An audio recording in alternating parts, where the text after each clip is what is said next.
Ngayon naman ay alamin natin kung paano ka makakasali sa official PK.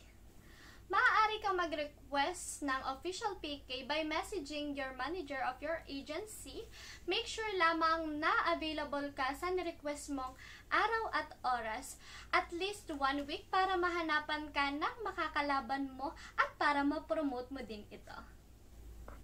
At sa anumang rason na hindi ka makaka-attend sa oras at araw ng isinet mong OPK, ay make sure na i-message mo ahead of time ang iyong manager or kung sino mang nag-handle ng iyong OPK para magawa ng paraan at mapalitan ka sa iyong PK. And also, para hindi ka na rin makaabala sa big host na naghihintay sa iyo bilang iyong kalaban.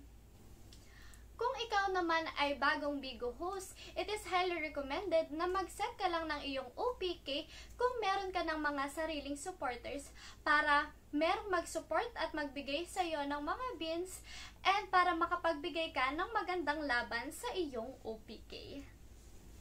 Tandaan na ang iyong agency at family members ay hindi required na bagsakan ka ng beans during your OPK if you haven't gained their support.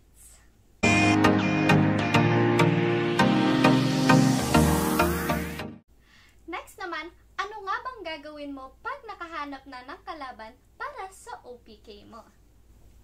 First is to check your opponent's Bigo ID.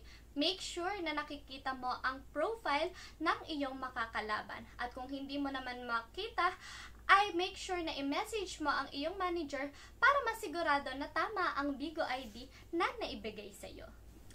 Next naman is try to contact your opponent.